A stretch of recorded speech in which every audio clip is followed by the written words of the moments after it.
Do you have the vision? Are you aware of what can be done? Or are you just content with business as usual? You might say, well, Brother Prince, I don't have many gifts. I'm not a preacher. I'm not an evangelist. You're in great danger. Do you know that? You take the parable of the talents. There were 3 kinds of people. The man who received 5 talents worked with them and made 5 more. He doubled.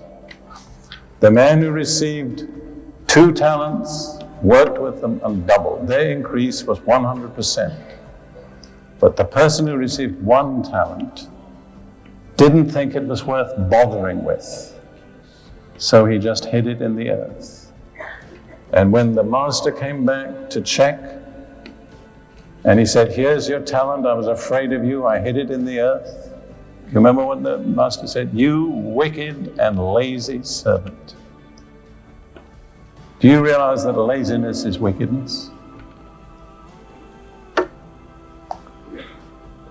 And then he said, if you couldn't do anything with it yourself, you ought to have taken it to the bankers and deposited it and got interest on it.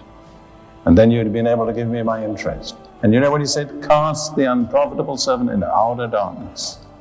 There will be weeping and gnashing of teeth. You see, it's the 1 talent person that's in the greatest danger. Because the attitude is, well, I don't have much. What can God expect of me? Well, let me suggest to you, if you don't have enough to run your own operation, put it in the bank. Invest in another ministry that is doing the job. See? Everybody can do something. In Matthew 25, there are 3 pictures of people who were totally rejected from God.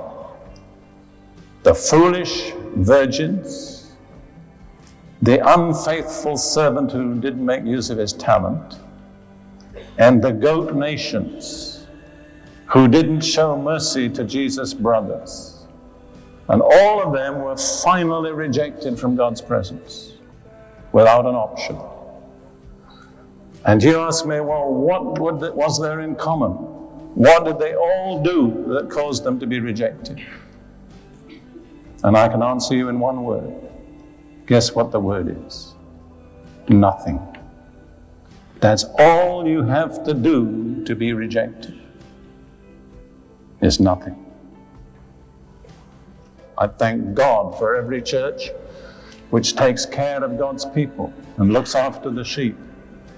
But when you've gone to church on Sunday and sang the hymns and followed the prayers, you haven't discharged your duty. I believe personally, and I say this not out of emotion, but of intellectual conviction, I believe every Christian is responsible to be involved some way in reaping the harvest.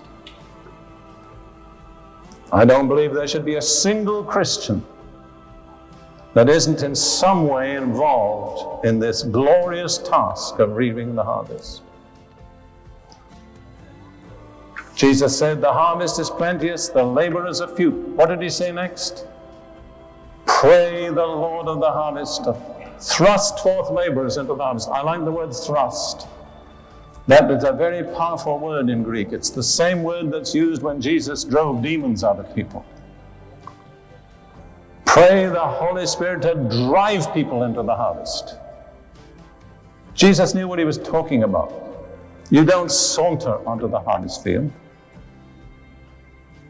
It's not something you do casually. It takes a push from the Holy Spirit. It means giving things up.